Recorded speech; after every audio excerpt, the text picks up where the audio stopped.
So let's get on to the final company that you cover. And it's on one I know personally, so we'd love to learn more about this company, and that is Libstar. What's going on there? You know, what's worth taking note of in that company? This is a company that I've been quite bullish on since December last year. The share price hasn't really gone my way. It bottomed at about R5 about 3 or 4 months ago. And then the activists and value shareholders became very aggressively involved. For those out there who know the name John Bickard, who was the legendary value investor at 91, the former Investec Asset Management, he has suddenly from nowhere become a material shareholder, owning about 6% of the company. And John Bickard's record of tracking and sniffing out early value plays is extremely well known. I've been covering the company since its listing in May 2018. The listing was dreadful. They had a profit warning in the first 3 months of their listing, which was the kiss of death, and the share price fell in a heap.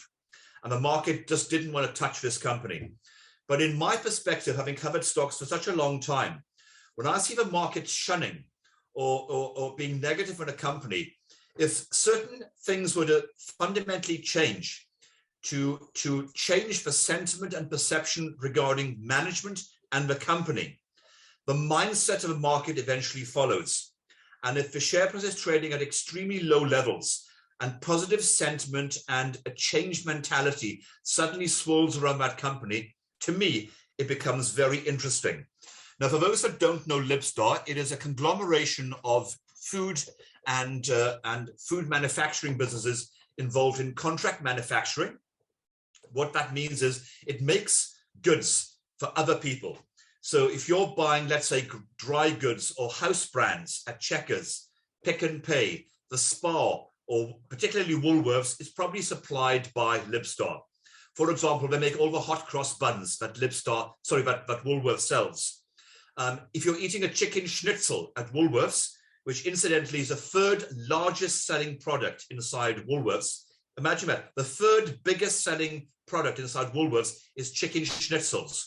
That's made by Finlar Foods, owned by Libstar. It's a massive category. All the pasta, all the tomato sauce, all the canned tomatoes, all the olive oil, all the honey, all the Italian goods, the salamis, the cheeses, the hams, is all supplied by Libstar for Woolworths, as one example. They also have another business making wraps for KFC. So if you're eating a chicken wrap or a zinger wrap from KFC, that wrap is made by Libstar. It's a vast contract. They're also involved in breads, in cakes, in pastries, but they're best known for their dairy operation. They own the Lancewood cheese business. And I'm sure there are very few listeners to this podcast who will not know Lancewood cream cheese, Lancewood yogurts, etc., etc. It's a massive, massive category.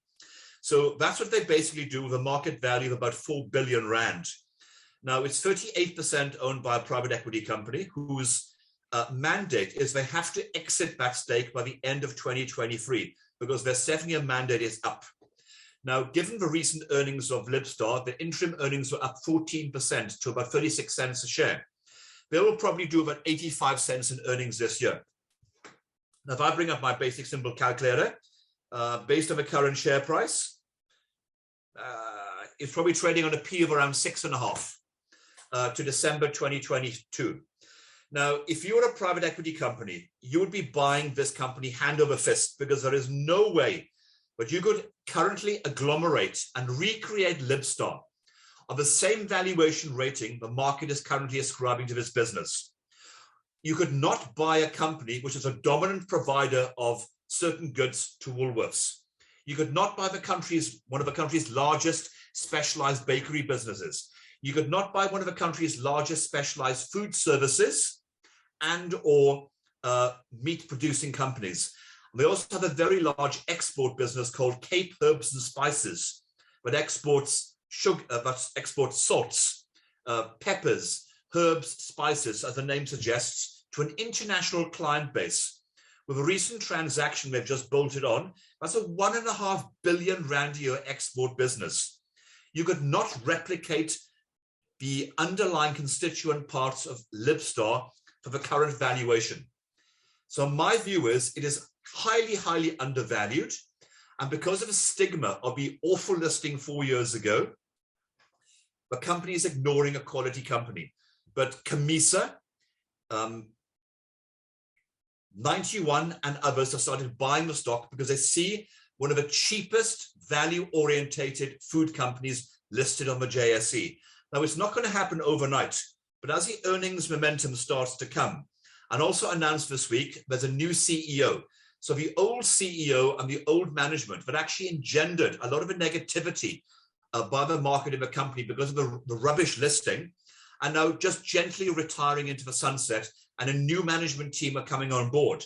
That should start to engender change in the perception of the market towards the company as the old guard moves out and the new young guard comes in. And you will know, as will many of your listeners, but when new management hits the company, there's always strategic change in direction or the underlying nature of what that business actually does. So I see Libstar going forward being a much tighter, much more strategic clustering company in terms of its offerings in aside food. I see certain operations being exited and margins being improved. So I see a really interesting strategic uplift in Libstar on a 12 to 24 month scenario with new management coming on board, and what I see inside the business as a value uplift, given that this stock is trading at such a lowly valuation. Now, it's not one to buy for a quick buck. It's one to buy to sit back and wait, and I have a target valuation on Libstar of R7.50. So if it goes from a current level to R7.50, it's not impossible. You're talking about an uplift share price, as I'm working out right here, of around 32% plus dividend. Now, I will happily take that any day of the week for a growth portfolio. And that's why I like Libstar. Awesome. Thanks so much, Anthony, for all of that wisdom and knowledge. For everyone listening, thanks for watching it till the end. There was some great pieces of knowledge about these various companies. If you want more of Anthony Clark, remember to check out the Phone Me Up app. He posts there on various of the JSE companies that we spoke about and others. There's also various other mentors posting on the app. Hope to see you on our community soon.